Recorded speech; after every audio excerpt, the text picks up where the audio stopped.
The walk was 12 minutes.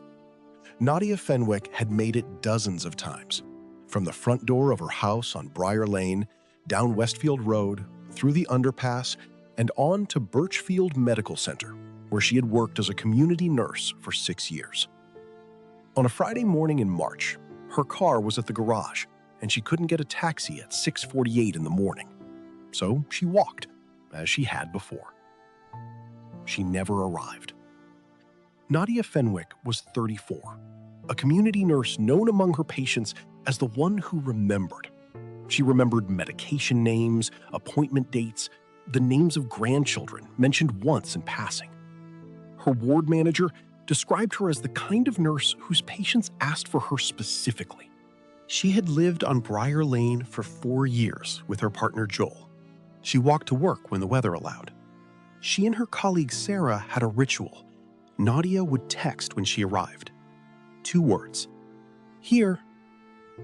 By 7:15 a.m. on the morning she disappeared, that text had not come.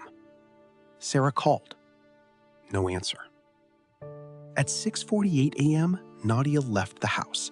Her neighbor, Carla was leaving for her own shift at the same moment and saw Nadia at the front door, nurse uniform, bag over her shoulder. They exchanged a wave. She looked completely normal. She waved like she always did.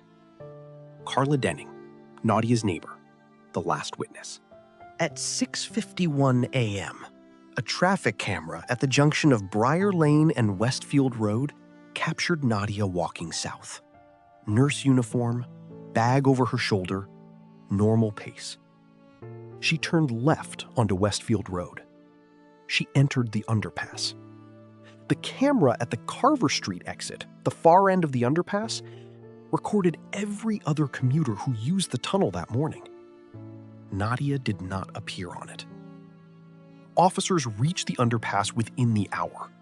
Nadia's bag was found pushed against the wall in the darker central section.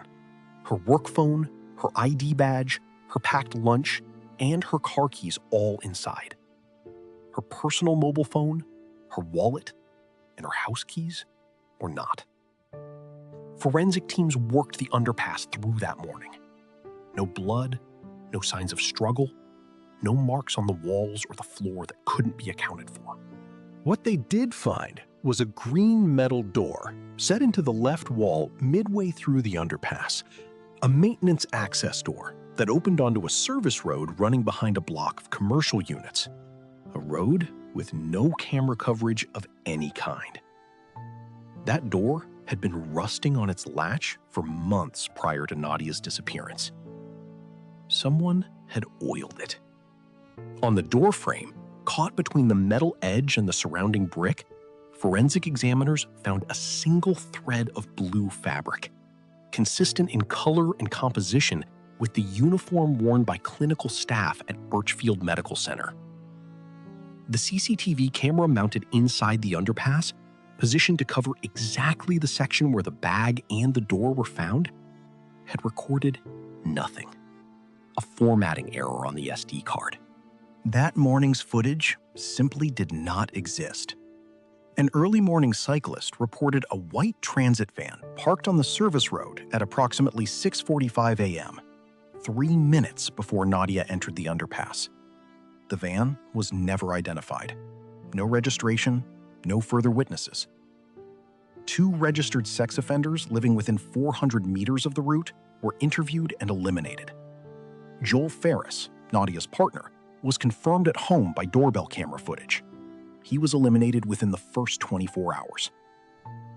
3 years after Nadia disappeared, a man named Terry Booth, 47, a van driver, was arrested for a separate assault on a woman near a different underpass in the same city. Investigators examined his vehicle. Inside, they found a lanyard. It matched the style issued to clinical staff at Birchfield Medical Centre. The ID card attached was not Nadia's.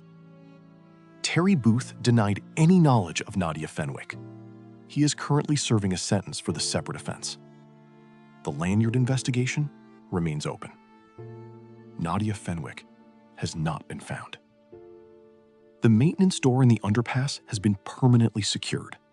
The service road behind it is now covered by CCTV. The underpass itself is now monitored on a continuous feed. All of it installed after Nadia disappeared. Joel Ferris still lives at the same address on Briar Lane. He has not moved. She knows where to find me.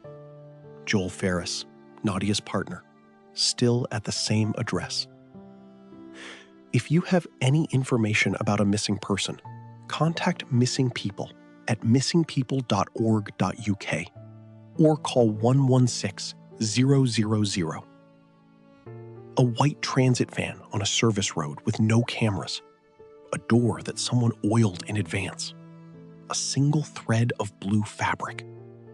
Someone knows what happened inside that underpass on a Friday morning in March. A 12-minute walk she had made dozens of times. A door that had been oiled by someone who needed it to open silently. She is still not there.